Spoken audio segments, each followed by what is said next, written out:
আসসালামু আলাইকুম বন্ধুরা, সবাই কেমন আছেন? আশা করি সবাই অনেক ভালো আছেন। তো আজকে আমি মাটির চুলায় হাঁসের মাংস রান্না করব। তার জন্য আমি প্রথমেই হাঁসটিকে জবাই করে নিতেছি।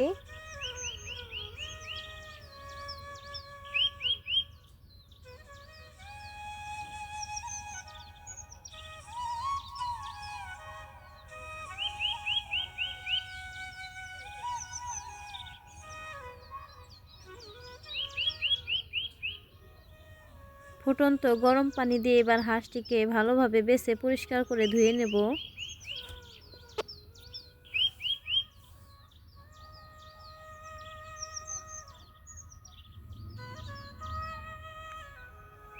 ভালোভাবে হাঁসটি পরিষ্কার করে নিয়েছি।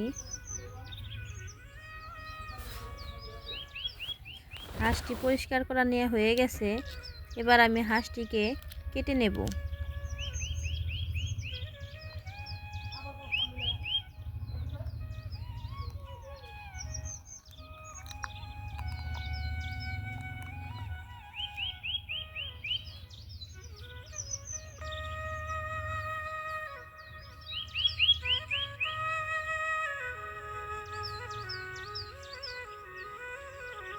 বন্ধুরা, চীন হাঁসের মাংস অনেক শক্ত হয়, তো কাটতে গিয়ে আমি তো পুরো হাঁপিয়ে গিয়েছি।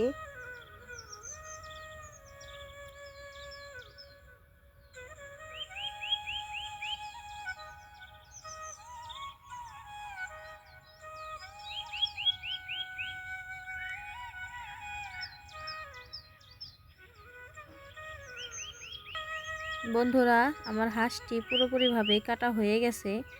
এবার ভালোভাবে ধুয়ে পরিষ্কার করে রান্না করব।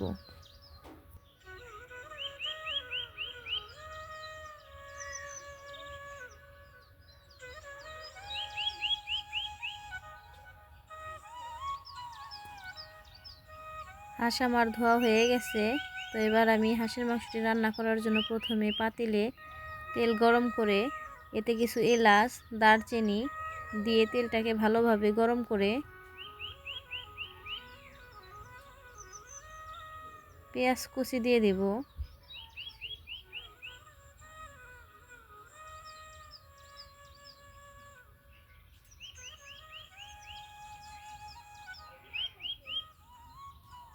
ভালোভাবে নেড়ে চেড়ে পেঁয়াজটা ভাজা ভাজা করে নেব।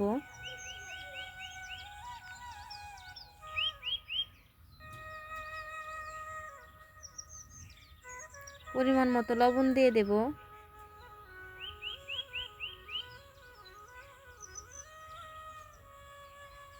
পরিমাণ মতো আদা রসুন বাটা দিয়ে দেব।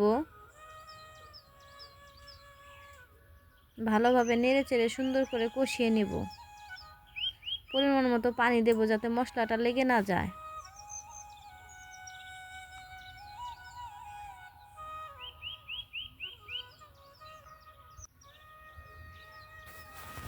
এবার একে একে গুঁড়ো মশলাগুলো এর ভিতরে দিয়ে দেব। প্রথমেই শুকনো মরিচের গুঁড়া পরিমাণ মতো, একটু নেড়ে তারপর হলুদের গুঁড়া দিয়ে ভালোভাবে নেড়ে চেড়ে নেব। বন্ধুরা, আমি কড়াইতে মাংস রান্না না করে পাতিলে রান্না করতেছি। আমার কাছে কড়াইয়ের থেকে পাতিলে মাংস রান্না করলে সেটা খুব তাড়াতাড়ি সিদ্ধ হয়। তো এবার মাংসগুলো কষানো মশলার মধ্যে দিয়ে দেব। দিয়ে মাংসটাকে সুন্দরভাবে কষিয়ে নেব।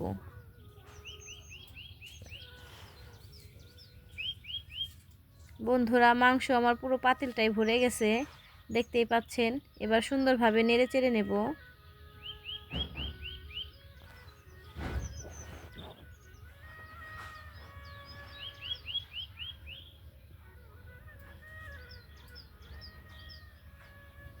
এবার মাংসের মধ্যে কাঁচামরিচ দিয়ে দেব। আবার একটু ভালো করে নেড়ে দেব।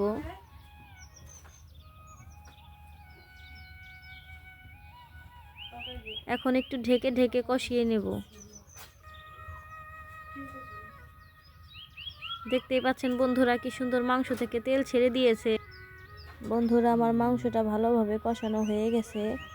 তো এবার আমি পরিমাণ মতো ঝোল দিয়ে মাংসটাকে সিদ্ধ করে নেব।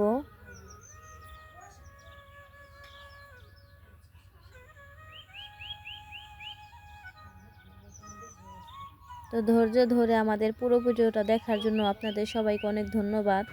দয়া করে আমাদের চ্যানেলটিকে সাবস্ক্রাইব করে দিবেন, লাইক কমেন্ট শেয়ার করে পাশে থাকবেন। তো বন্ধুরা, দেখতেই পাচ্ছেন যে আমার হাঁসের মাংসটা রান্না করা শেষ। তো দেখতে কেমন হয়েছে সবাই কমেন্ট করে জানাবেন।